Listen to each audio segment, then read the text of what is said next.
Mai wondered, the first time every patient described the dream, whether some crafty medical student was sneaking prompts into the rehab playlist.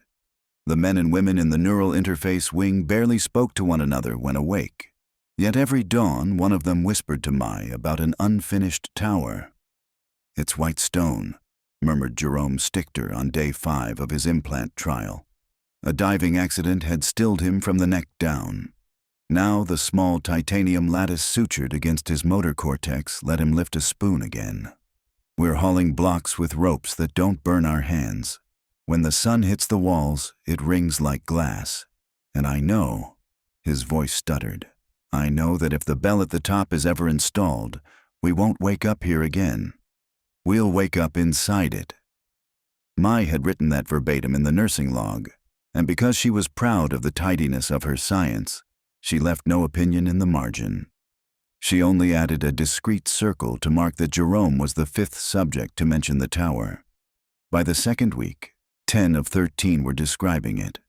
When she finally spoke with Dr. Kazra Erlang, legend of venture philanthropy, godfather of the Implant project, face on every magazine that still printed ink, she chose her words like stones she dared to throw at a temple.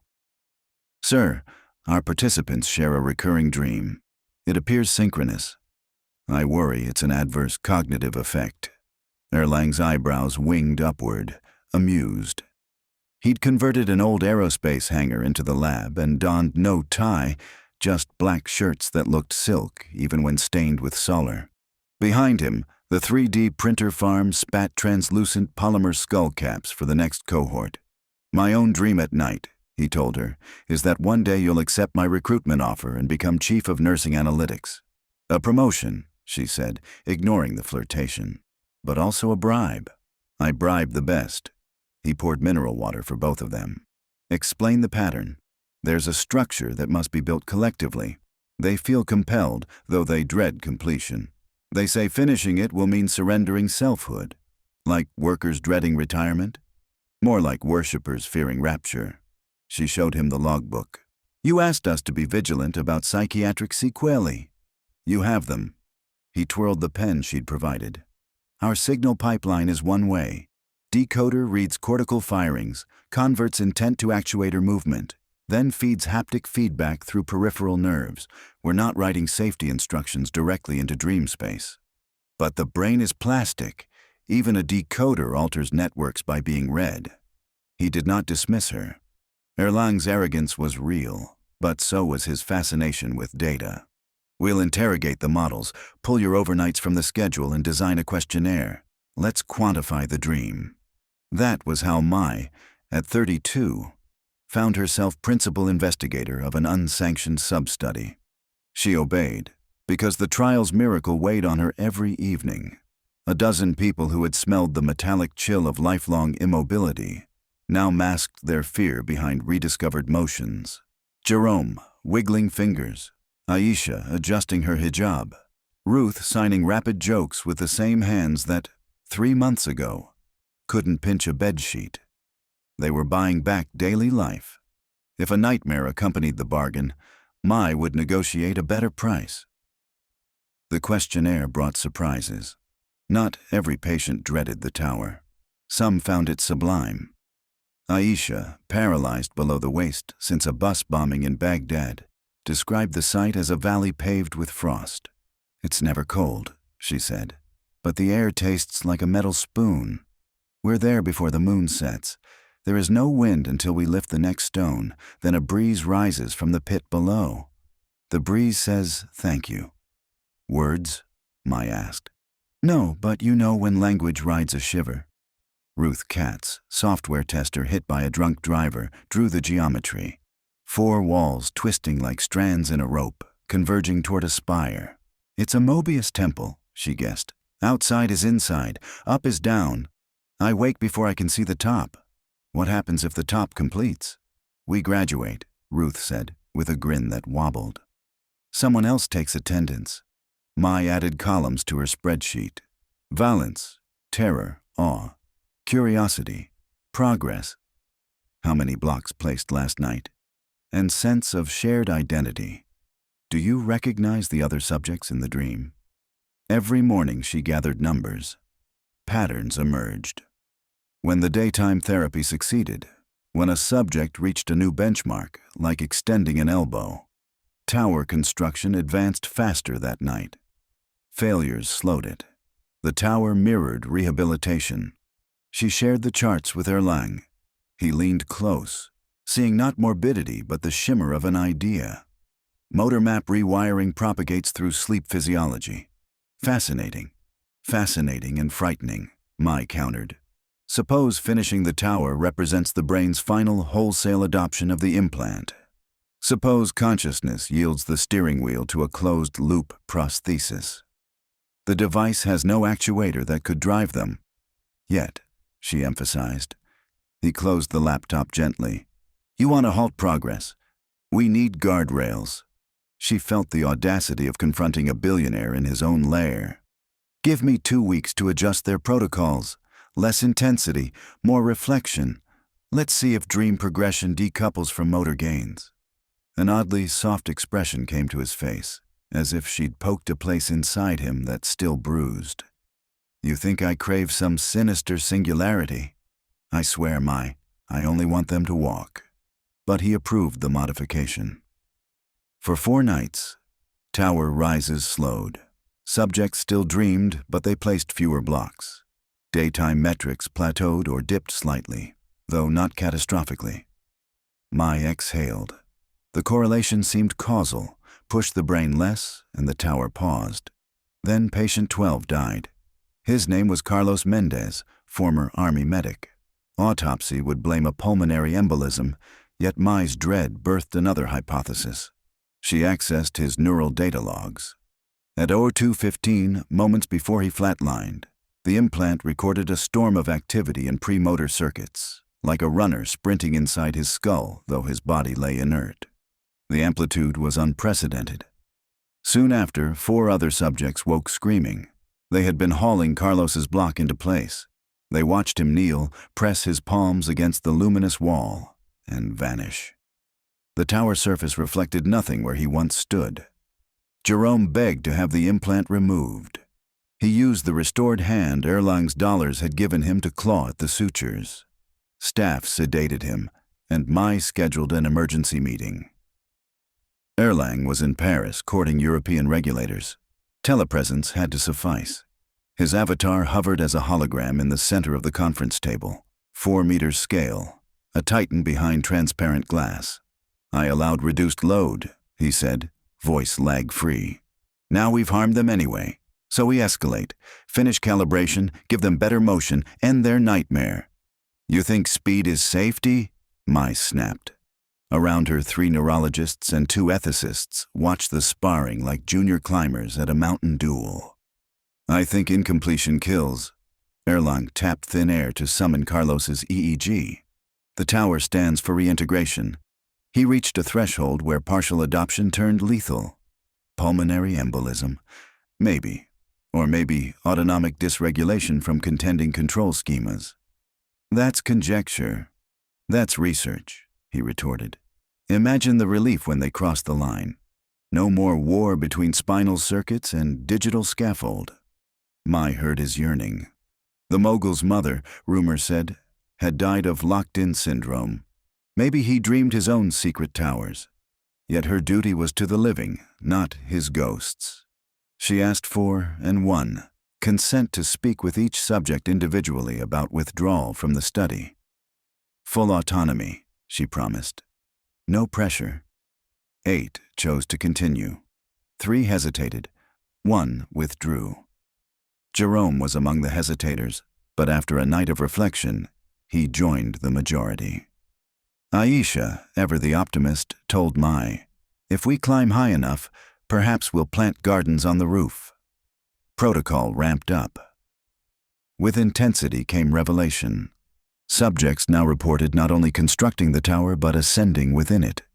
Staircases formed from the same white stone. Windows opened onto horizons that stretched beyond Euclidean sanity. Slopes folding back into themselves. They glimpsed the bell, suspended by nothing in a chamber still half-formed. It was, each said, fashioned from the same alloy as their implants, but molten, awakening, singing with subsonic pulses. Mai dreamed of it too. She had no implant, no paralysis. Yet on the 6th consecutive night of data collection, she found herself inside the valley. She saw Jerome across the courtyard. He smiled at her, lifted an arm as if weightless. She helped him lever a block into place. The contact felt like warm quartz. When she woke, adrenaline drenched her scrubs. How had she become infected? She phoned Erlang at 4 a.m. "I'm in it," she whispered. His voice steadied her, oddly paternal now.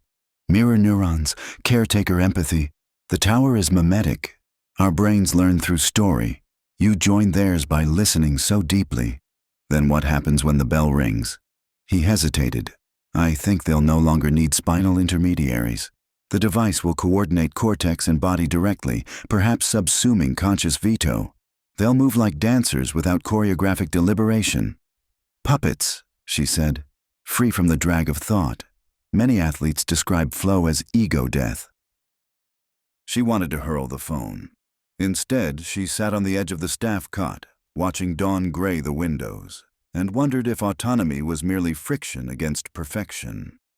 Completion approached fast. Daytime metrics soared. Ruth stood unsupported. Jerome took 9 steps. Aisha balanced on crutches. Praise flooded media, and donors doubled grants. But Mai noticed something missing. Laughter, ordinary banter, quarrels. Human noise had thinned. Subjects acted serene, synchronized. They began greeting her with identical phrases. "Joyful morning, Nurse Mai." Intonation matched to half notes. She checked maintenance logs. Implants had self-updated firmware at O2 Zausauers, drawing packets from Erlang's server cluster. Scheduled, yes, but Mai feared version creep. She asked to audit the code. Compliance team stonewalled, so she visited the data center herself.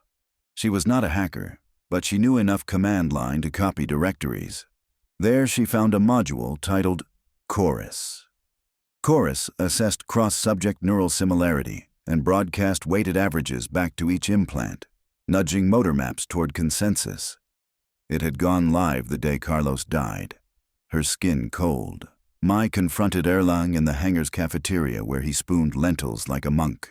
"You turned them into a hive. I turned them into collaborators. Paralysis divides volition and action. Integration unites them." Carlos died integrating. "Someday someone always dies in a trial," he said quietly. "But we keep going or humanity freezes in amber." His sincerity nearly disarmed her. He believed autonomy was a local maximum, not the peak. "Did you add me to Chorus?" she demanded. "No. Your dreams mean the meme escaped the wire. That, at least, is innocent."